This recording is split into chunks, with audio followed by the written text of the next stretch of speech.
Épisode 3, en arrière de la création.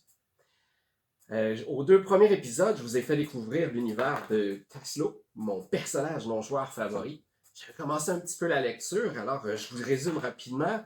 Je vous ai expliqué un peu le monde, Pax, les races, mon jeu, et j'en étais rendu à ce que Taslo venait d'arriver à Normata, un village prétendument connu, célèbre. Évidemment, Taslo, on n'était pas certain. De sa petite voix, il avait dit que la carte qu'il avait achetée au marchand était probablement fausse, mais pas. On s'était laissé sur le fait qu'il venait de découvrir au pied des deux grandes statues des héros Nilékos et Kayan un passage. Et évidemment, les anciens du village, qui eux sont au courant, ont voulu réagir, mais leurs enfants leur ont interdit. De toute façon, à Normata, présentement, il est évident qu'il se trame quelque chose. Les bâtisses sont délabrées, fortifiées de façon fortifiées de fortune, comme on dit, hein, des planches ici et là. Alors, je poursuis la décortication. Non. Alors, je poursuis la lecture et les explications. Ouah! Cria Taslo lorsqu'il s'aperçut de sa découverte. En fait, il était tout simplement venu admirer de près les statues et l'une d'elles, celle de l'homme, semblait avoir un défaut en sculpture, alors que le reste de la pièce était magnifique. Taslo l'examina de plus près, étant curieux de nature, et en appuyant dessus pour voir de quel matériau elle était constituée, il actionna un mécanisme qui ouvrit un passage. Stupéfait et heureux de la tournure des événements, le petit être se leva et se mit à crier à l'intention des villageois. Oh, j'ai découvert un passage à explorer. J'aimerais bien que quelqu'un vienne me voir. Avec moi. Tout comme il prononçait ces mots, il fixait du regard l'endroit exact où était cachée une famille de villageois. En fait, ce sont trois pères dieux mal dissimulés qu'il fixait. Écoutez, les amis, je suis Taslo, un itin des villes. Il attendit un instant, puis reprit.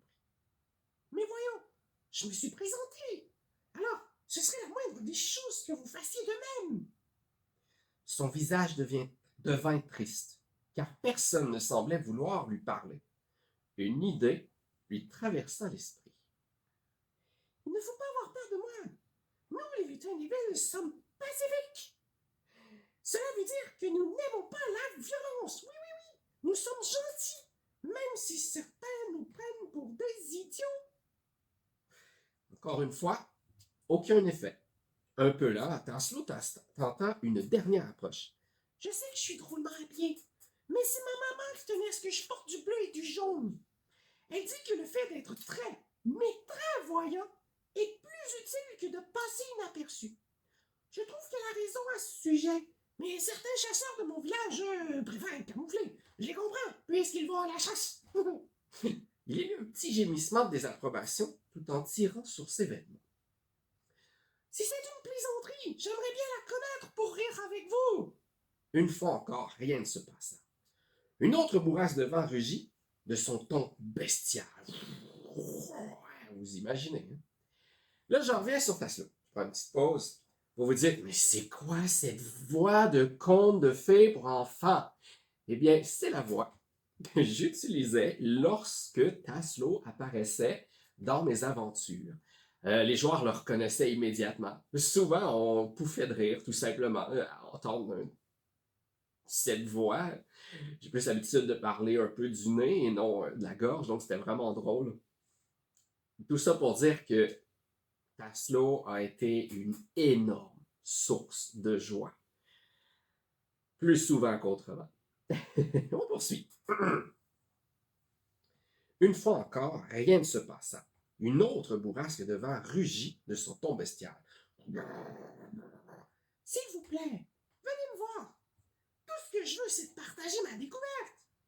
Chez moi, dans mon village, chaque fois que l'un de nous trouve quelque chose de nouveau, il cherche à le partager, dit-il en s'agenouillant et en joignant les mains pour les supplier davantage, vous savez, comme...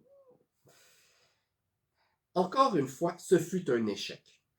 Les villageois retenaient même leur respiration, car leur peur avait fait place à de la terreur.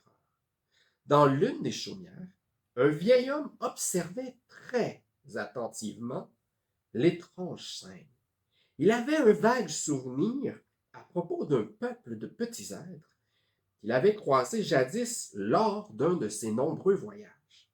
Le petit être sembla exaspéré. Son visage se masqua de faux traits de colère et il se releva d'un mouvement agile, presque félin. Vous savez, comme les enfants font. Les lutins de vite. Bon, j'en ai assez, dit-il. Je m'en viens vous chercher, hurla-t-il à nouveau d'un vacarme. Je recommence. Bon, j'en ai assez, je m'en viens vous chercher, hurla-t-il au-dessus du vacarme, provoqué par les bourrasques de plus en plus fortes. Le vent, d'un pas déterminé, il fonça vers la chaumière la plus près, se trouva devant lui. Il agrippa la poignée de ce qui restait de la porte, puis s'arrêta net. Là, c'est votre dernière chance. Tout ce que je veux, c'est être votre ami. Son visage devint triste et à cela, une véritable larme de déception vint couler sur sa joue. Il haussa les épaules et fit demi-tour. Il pensait qu'il avait dû faire ou dire quelque chose de mal.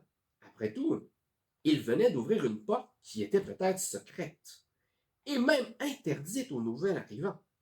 Sans se rendre compte de ce qu'il faisait, tellement il était absorbé par ses pensées, il retourna de nouveau au pied des statues. Il leur jeta un regard boudeur et cria au travers, disant « Espèce de statue ennuyante, ce n'est pas vrai que vous allez m'empêcher de m'amuser! » Il me fatigue la gorge. Il fit le tour de ses bagages avec ses mains. Ceux-ci ne contenaient qu'un havre-sac, rempli de provisions, une gourde d'eau et quelques accessoires de camping. Il sortit une torche qu'il alluma avec son briquet à silex entre deux rafales de vent, puis il s'engouffra par la porte secrète, qu'il ne referma pas derrière lui. Une tension et une terreur se figèrent dans l'atmosphère. Une petite brise souffla et détourna le regard des villageois. Une ombre machiavélique rampait vers l'entrée de la porte. Une des femmes retint un cri de désespoir.